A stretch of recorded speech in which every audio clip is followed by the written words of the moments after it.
प्यारे बच्चों, आज हम आपको एक ऐसे इंसान की कहानी सुनाने जा रहे हैं जिसका नाम सुनते ही दरियादिली खुद शर्मा जाए, जिसकी सखावत आज भी मिसाल मानी जाती है। यह कहानी है हातिम ताई की। यमन की धरती पर एक कबीला आबाद था। यह कबीला सादगी, बहादुरी और इज्जत के लिए जाना जाता था। इसी कबीले का सरदार था हातिम ताई। हातिम ताई सिर्फ एक सरदार ही नहीं था, बल्कि वह एक ऐसा इंसान था जिसकी दरियादिली के चर्चे दूर दूर तक फैले हुए थे। कहा जाता था कि अगर कोई इंसान हातिम के दरवाजे पर खाली हाथ आए तो वह कभी खाली हाथ वापस नहीं जाता। एक दिन दूर देश रोम के बादशाह के दरबार में हातिम ताई की सखावत का जिक्र छिड़ गया। दरबारी एक दूसरे को बताने लगे कि हातिम ताई कितना बड़ा दानी है। एक दरबारी ने जोश में कहा, जहां पनाह हातिम ताई के पास एक बहुत ही खूबसूरत और तेज दौड़ने वाला घोड़ा है, जिस जैसा घोड़ा शायद ही कहीं और हो। बादशाह ने यह सब सुना और कुछ देर गहरी सोच में पड़ गया। फिर बोला, जब तक किसी इंसान को आजमाया न जाए उसके बारे में राय बनाना अक्लमंदी नहीं। बादशाह ने अपने वजीर को बुलाया और हुक्म दिया, तुम हातिम ताई के पास जाओ और उससे वह चीज मांगो जो उसे सबसे ज्यादा प्यारी हो। एक दरबारी ने फौरन कहा, उससे उसका घोड़ा मांगा जाए। बादशाह को यह बात पसंद आ गई। वजीर और कुछ दरबारी लंबे सफर पर निकल पड़े। रेगिस्तान, धूप और थकान के बाद वे रात के समय हातिम ताई के घर पहुंचे। उस वक्त मूसलाधार बारिश हो रही थी। चारों तरफ अंधेरा था, बादल गरज रहे थे और माहौल डरावना था। ऐसे खराब मौसम में मेहमानों की मेजबानी करना आसान काम नहीं था, लेकिन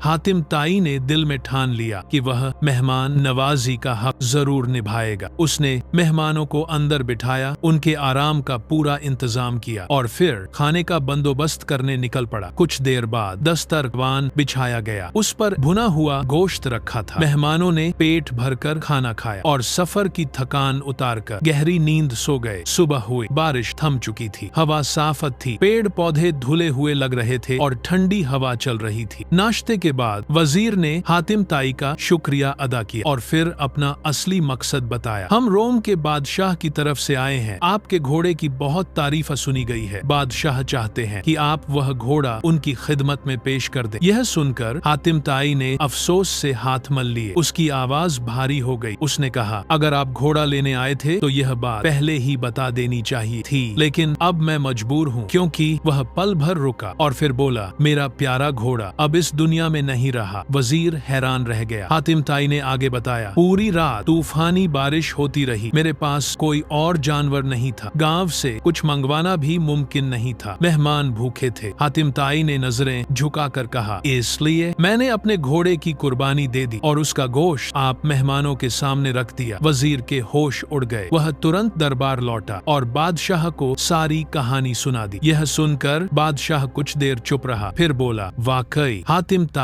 जैसा सखी दुनिया में कोई नहीं। प्यारे बच्चों, यही है हातिम ताई की सखावत, जिसने अपनी सबसे कीमती चीज मेहमानों पर कुर्बान कर दी। इसीलिए आज भी जब दरियादिली की बात होती है तो सबसे पहले हातिम ताई का नाम लिया जाता है। याद रखिए, असली अमीर वह नहीं जिसके पास दौलत हो, बल्कि वह है जिसके दिल में देने का हौसला हो।